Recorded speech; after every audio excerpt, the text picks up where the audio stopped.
ጸልየን ጸሎታችን ካልተሰማ ያለንን ምሬት ታውቁታላችሁ። ዓመት ጸልየን ካልተሰማ ምሬታችን ብዙ ነው። ብዙ አድባራትን ወደ ተለያየ ቦታ እንሄዳለን። ስለት ይሰማል ወደሚባልበት አስመስል ባይሆንማ እግዚአብሔር ለሌላ የሰጠውን ዘር ለሷ ይሰጣል ነበር። እግዚአብሔር ለሌሎቹ 3-4 ልጅ እየሰጠ አንድ ልጅ የነሳሽ የውስጥሽ ክፋት ቢኖር ነው እንጂ እያሉ ጎረቤቶቿ ሁሉ ምን ያደርጉ ነበር? መሳለቂያ ያደርጉ ነበር። አሁንም ደግሞ በዓለም እንሰማዋለን። በዚህ ዘመን የተቸገርንበት ትልቁ ነገር ታሪኩን መተረክ፣ ታሪኩን አለመስማት ሳይሆን ታሪኩን አለመኖር ነው።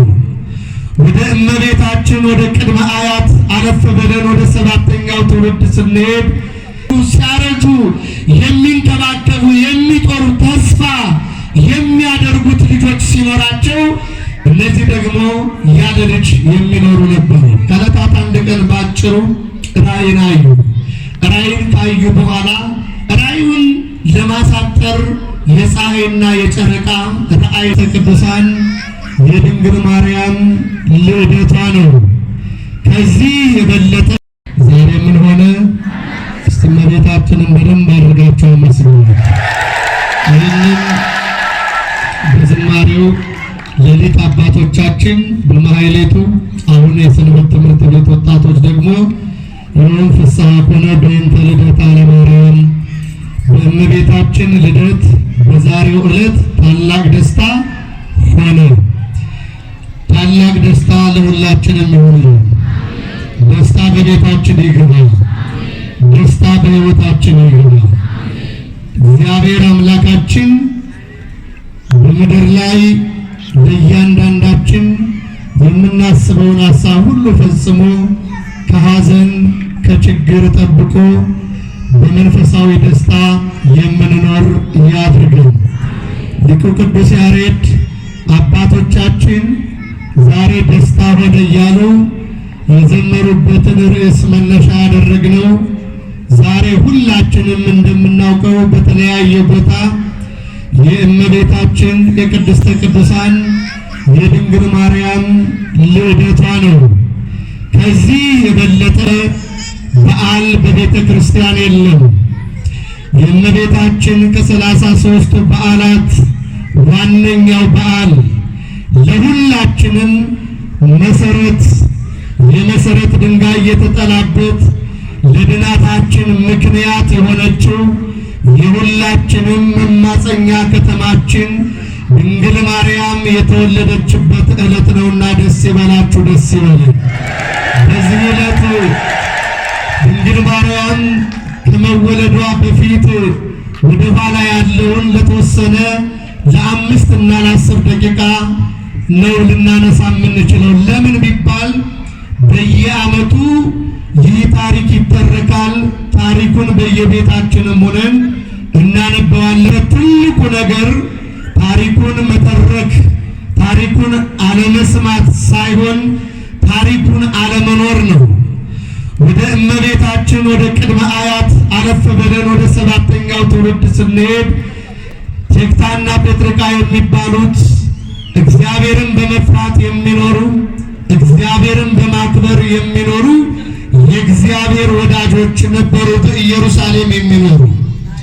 እነዚህ ሰዎች እነዚህ ባልና ሚስቶች እግዚአብሔርን እየፈሩ እግዚአብሔርን እየወደዱ ይኖሩ እንጂ የባልና የሚስት ዋናው ደግሞ አብሮ መኖር ሲሆን አብሮ ከመኖር ባሻገር ባልና ሚስት የሚጠብቁት ነገር አለ።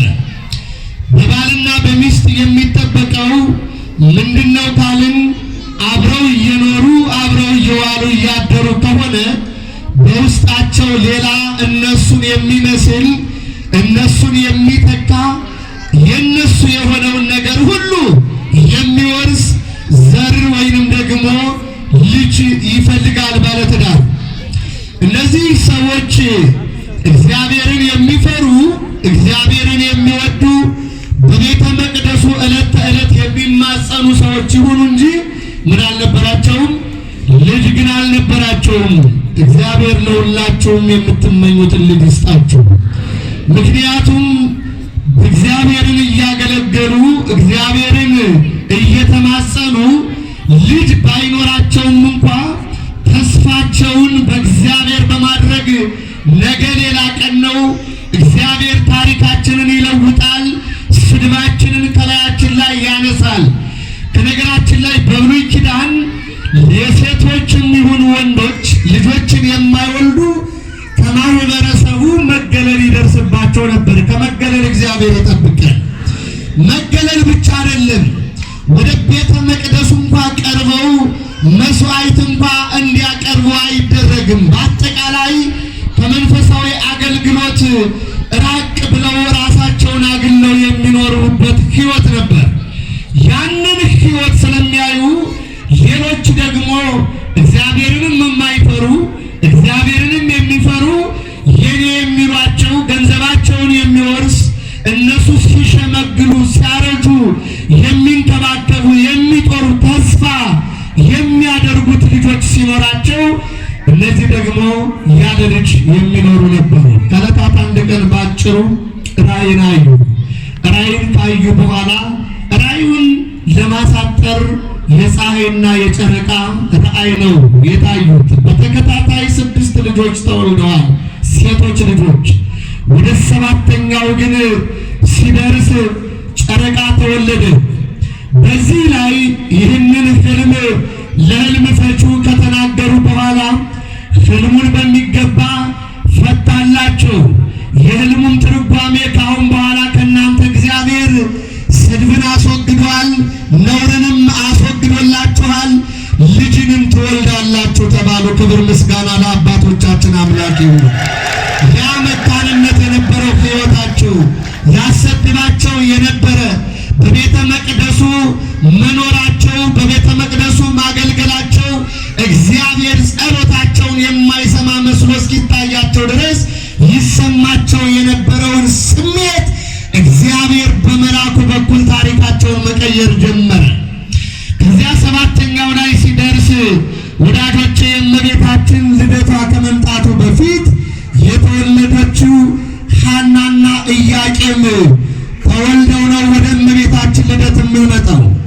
ሐና አባታችን እግዚአብሔርን ከሚፈሩ ቤተሰቦች የተወለደ እንዲሁ ደግሞ ቅድስት ሐናም እግዚአብሔርን ከሚፈሩ ቤተሰብ የተወለደች እግዚአብሔርን ከሚፈራ የተወለደ ወንድ እግዚአብሔርን ከሚፈራ ለተወለደች ሴት ስለሚገባ ሁለቱም እግዚአብሔርን የሚፈሩ በአንድ መኖርና ተዋህደው ወይንም ደግሞ ተጋብተው መኖር ጀመሩ።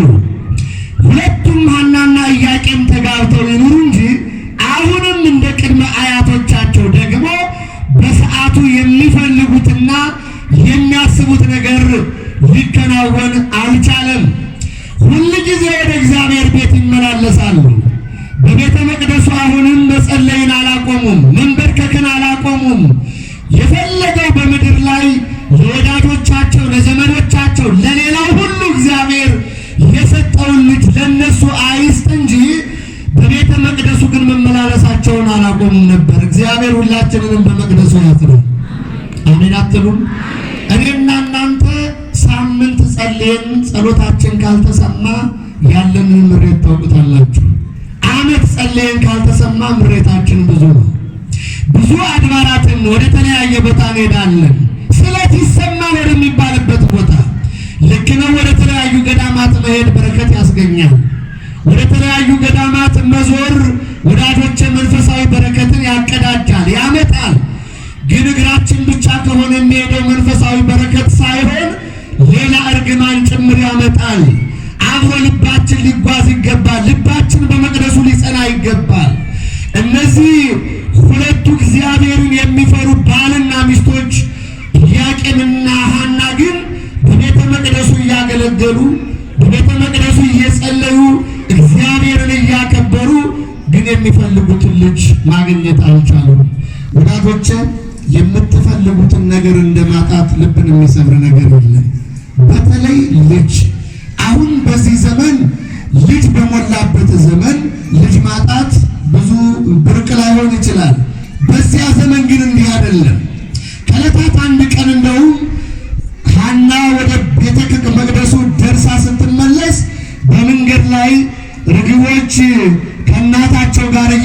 እየተጫወተች ምን አለች ይላል? አገኘች። ከዚያ በኋላ ምር ብላ አለቀሰች። አምላኬ ሆይ እኔ በመልክህና በአርአያህ የተፈጠርኩ ነኝ። በቤተ መቅደስ ሁል ጊዜ የምጸልይ የምቆም እኔ አንተን ተስፋ አድርጌ የምኖር ነኝ። ከነዚህ ከርግቦቹ ከአዕዋፋት ይልቅ የኔ አፈጣጠር ይበልጣል። ለነዚህ ልጆች የሰጠህ እንዴት ከነዚህ እንኳን አነስኩ ብላ እንባዋን ከዓይኖቿ ታፈስ ነበር። እንባችንን እግዚአብሔር ያብስልን። በዚህ ሰዓት በጣም የሚያሳዝነው ነገር በሕይወቷ ሌሎች ሁሉ መሳለቂያ ያደርጓት ነበር። እግዚአብሔርን እኮ የምታገለግለው ለይስሙላ ነው። በቤተ መቅደሱ የምትመላለሰው ለማስመሰል ነው።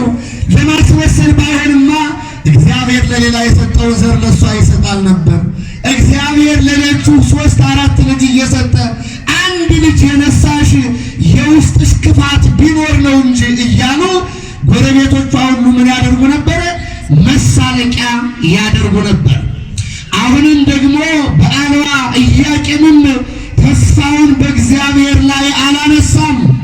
ወደ እግዚአብሔር ቤት ሂዶ ለብቻው ዘግቶ 40 ቀንና 40 ሌሊት መጾም ጀመረ። በዚህ በመጨረሻው ቀን እግዚአብሔር ሕያው የሆነን ራእይ ገለጠለት። ክብር ምስጋና ለስሙ አጠራሩ። በቤተ መቅደሱ ስንኖር በምድር ላይ እናገኛለን ብለን የምናስበውን ነገር ብቻ ለማግኘት አይደለም። በምድር ላይ የምንፈልገው ነገር ይኖራል። ልጅ እንፈልጋለን። እንደገና ደግሞ በረከት፣ ስጋዊ በረከት እንፈልግ ይሆናል። የምድር ስኬት እንፈልግ ይሆናል። ቤት እንፈልግ ይሆናል። ስራ እንፈልግ ይሆናል። ብቻ በምድር ላይ ያስፈልገናል የምንላቸው ነገሮች ይኖራሉ። ወዳጆች እነሱ የሚከናወኑት ማን ሲፈቅድ ነው? አይሰማም። ማን ሲፈቅድ ነው? እግዚአብሔር ሲፈቅድ ነው። አንዳንድ ጊዜ ልጅንም እንኳ እግዚአብሔር ባርኮ ካልሰጠ የሚወለደው ልጅ ለምሬት ሊሆን ይችላል። እኛ ብዙ ጊዜ የምናስበው መውለዳችን ነው። ብዙ ጊዜ ትዝ የሚለን አለመውለዳችን ነው። ብዙ ጊዜ የምናማርረው ልጅ አለማግኘታችን ሊሆን ይችላል። ወዳጆቼ አጥፍቶ ጠፊ የሆነ ልጅ ባይወለድ ምን ይሰራል? ለሀገር ጦስ የሚሆን እግዚአብሔርን የሚሳደፍ እናት አባቶቹን መሰደቢያ የሚሆን ለምድሪቱ ለእርግማን መነሻ የሚሆን የበረከት ሳይሆን የእርግማን መነሻ የሚሆን ልጅ ተወለደ አልተወለደ ምን ትርጉም አለው? አሁን እናንተ ትዝ የሚለን ያከማቸነው ሀብት ነው። ጎረቤት እንዳይበላው፣ ሌላ ዘመድ እንዳይበላው ብቻ እንደ አንዳንድ ጊዜማ አረ እንደው ምንም ይሁን ወልደሽ አንቺ የሚሉ እኮ እናት አባቶች ሁሉ አሉ። እንደሱ አይነት ልጅ መጥቶ ምን ሊሆን ይችላል? ታውቃላችሁ፣ ዛሬ ምድሪቱ እየታመሰች ያለችው እኮ በአራዊት አይደለም፣ በአንበሶች አይደለም፣ በነብሮች አይደለም፣ በተለያዩ በሚያስፈሩ አውሬዎች ሳይሆን ምድሪቱ እየታወከች ያለው ወዳጆች ሰው ተብሎ በሚጠራ ከኔና ከናንተ ማህፀን በወጡ ልጆች ነው። ሌሊትና ቀን ወዳጆቼ የመከራ ዶፍ እየዘነበ ያለው በሀገራችን ላይ እውነት የተባረኩ ልጆች በዝተው ወይስ ደግሞ የተረገሙ ልጆች በዝተው? እግዚአብሔር ማስተዋሉን ለሁላችንም ያድለን። ወደ እግዚአብሔር እንድንመለስ አይኖቻችንን ይክፈትልን። ሐና ስትጸልይ የምትለው ይህንን ነበረ። ጌታዬ ሆይ አምላኬ ያንተ ፍቃድ ከሆነ ልጅ ስጠኝ። ልጅ ብትሰጠኝ ደግሞ እኔን የሚጦር እኔን የሚንከባከብ አይደለም፣ እሱ አይደለም ዋናው። ሴት ከሆነች ለቤተ መቅደሱ የሚያስፈልገውን ፈትል እየፈተለች ለሴት በተሰጠው ድርሻ የምታገለግል፣ ወንድ ከሆነ ደግሞ በቤተ መቅደሱ ገብቶ መንፈሳዊ የሆነውን አገልግሎት የሚያሳልጥ፣ ይህን የማይሆን ከሆነ አንተን የማይፈራ መቅደስህን የማያገለግል ከሆነ ግን ማኅፀን የምንበሮትን ነበረ ዝጋው። እንዲህ ብላችሁ ትጸልያላችሁ። አይ እንደው ምን አይኔን በአይኔ አይቼ መልሰው ልሙት ይባላል እንጂ እንደው የማይጠቅም ከሆነ ለአንተ ማኅፀኔን ዝጋው ብሎ የሚጸልዩ እናት አባቶች አይኖሩም። እሱ ብቻ አይደለም፣ ልጅ ለማግኘትስ በእግዚአብሔር ፊት የምንጸልይ ሰዎች አለን ነው። ከነገራችን ላይ በሆዳችሁ እናቶቻችን ምን እንደያዛችሁ ሳታውቁ 9 ወር ሙሉ ምን አይነት መልክ እንዳለው፣ ስንት አይን እንዳለው፣ ስንት እግር እንዳለው፣ ምን አይነት እንደሆነ ሳይታወቅ በማኅፀን ቆይቶ ወደ ምድር ሲመጣ እና የመሰለ ልጅ ሲወለድ የእግዚአብሔር ሥራ እኮ እንዴት የሚደንቅ ነው! ኧረ ክብር ምስጋና ለስሙ ድንቅ ነው እግዚአብሔር። ስለዚህ የማታውቁትን ስሪት እግዚአብሔር ሲያመጣ ወዳጆቼ በእግዚአብሔር ፊት አስቀድሞ እንደ መጸለይና እንደ መሳል ያለ ምን ነገር አለ? ምክንያቱም እግዚአብሔር ፊት ቁመን የምንጸልይ ከሆነ በአባቶቻችን ታሪክ እነ መጥምቁ ዮሐንስን የመሰሉ ልጆች የተወለዱት ወላጆቻቸው በእግዚአብሔር ፊት ቅዱሳን ስለነበሩ ነው።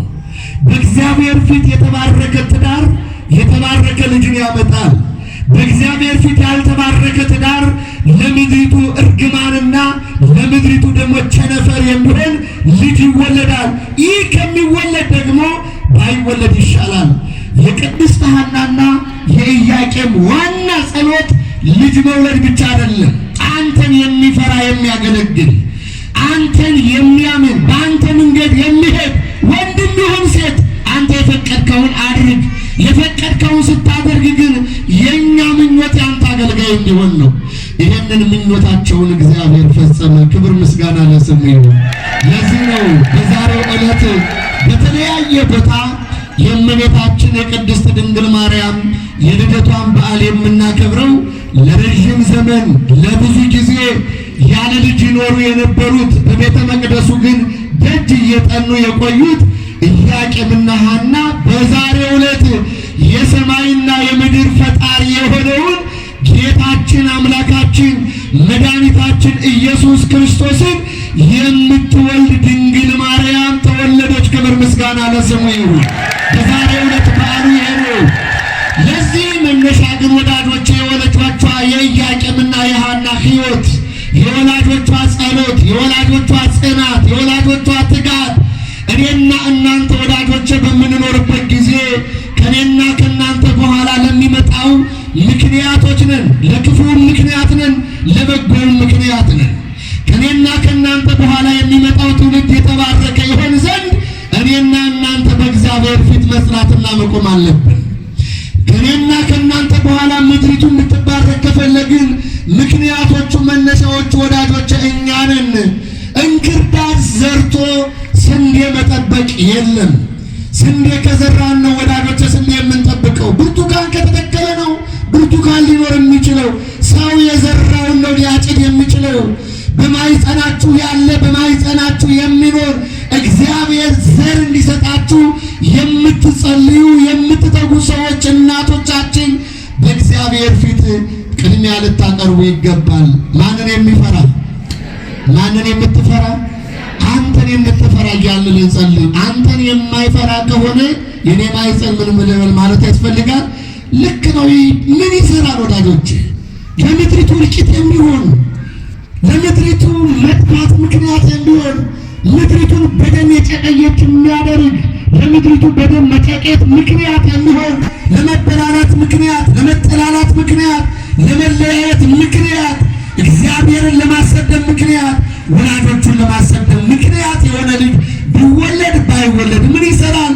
እነዚህ ወላጆች ግን አንተን የምትፈራ አንተን የሚፈራ ብቻ አንተ የፈቀድከውን ስጠን አሉ። ወላጆች ከፍ አደረገና እግዚአብሔር ግን ከነሱ የምትወለደው ቀድሞ የድንግል ማርያም አወላለድ እንደ እንግዳ ደራሽ እንደ ውሃ ፈሳሽ ስላልሆነ በትንቢት የመጣ ስለሆነ ኢያቄምና ሐና ግን እነሱ ድንግል ማርያምን እንደሚወልዱ አያውቁም። እነሱ የሚጸልዩት ልጅ እንዲሰጣቸው ነው። ማንን የሚያገለግል? ቤተ መቅደሱን የሚያገለግል እግዚአብሔርን የሚፈራ። እግዚአብሔር ግን የሰማይና የምድር ፈጣሪ ንጉሥ የሆነው የአምላክ ዙፋን የምትሆነውን ድንግል ማርያምን በዛሬው ዕለት ወለደች። ቅድስት ሐና ክብር ምስጋና ለስሙ። ይህንን በዓል ምክንያት አድርገን ነው በመቅደሱ የተሰበሰብነው።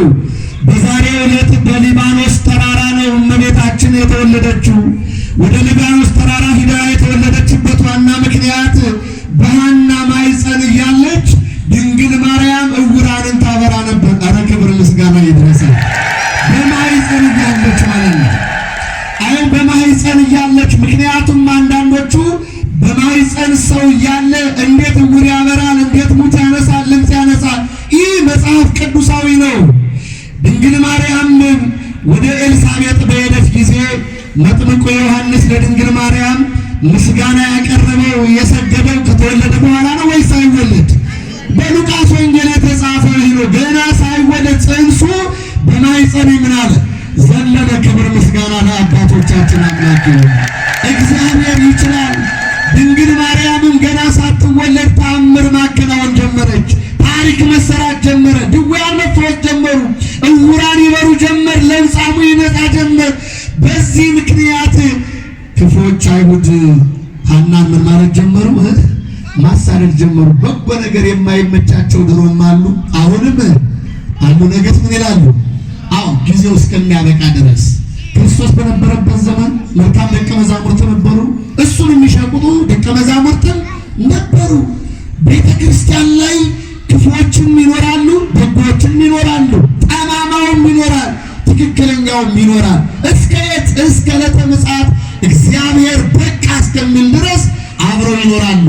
እግዚአብሔር ደግሞ አንድ ቀን እንክርዳዱንና ስንዴውን የሚለይበት ዘመን ይመጣል። ክብር ምስጋና ለስሙ ይሁን። ያንን ቀን ተስፋ የምናደርገው እንጠብቃለን። እሱን በዚህ ሰዓት ወደ ሊባኖስ ተራራ ሂዳ ከተወለደችበት አንዱ በስደት ምክንያት ነው። ወደ ሊባኖስ ተራራ ሲሄዱ እንጀራ መጋገሪያ የለም። ዛሬ በየቤቱ የተለያየ ሰፈር ላይ በአካባቢ የምንኖር ሰዎች የሚኖሩ ሰዎች በአንድ ላይ ቁጭ ብለው ተሰብስበው ምን ያደርጋሉ? ንፍሮን እየቀቀሉ ምን ይላሉ? ይበላሉ።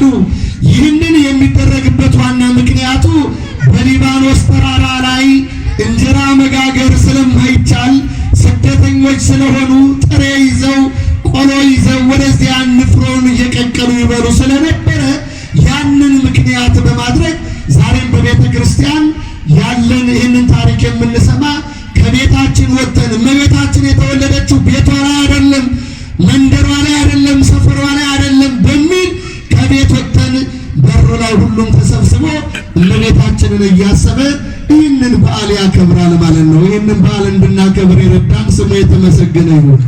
በዚህ በመዝሙረ ዳዊት መዝሙር 112 ቁጥር 8 ላይ ችግረኛውን የሚያነሳ ይላል። አይስ ምንድን አልኳችሁ? ችግረኛውን ምን የሚል በደንብ ተናገሩ። ችግረኛውን ምን የሚል? የሚያነሳ ይላል። ምስኪኑን ከፋንድያ ከፍ ከፍ የሚያደርግ ይላል። ምስኪኑን ምን የሚያደርግ? ከፍ ከፍ የሚያደርግ ይልና መካኒቱን በቤት የሚያኖር ልጅ በመስጠት ደስ የሚያሰኛት። ኧረ ክብር ምስጋና ለስሙ። እሱ ማን ነው? እግዚአብሔር ነው ይላል። ከፋንድያ ከፍ ከፍ ያደረገን እግዚአብሔር ነው። ችግረኞች የሆነውን ያነሳን እግዚአብሔር ነው።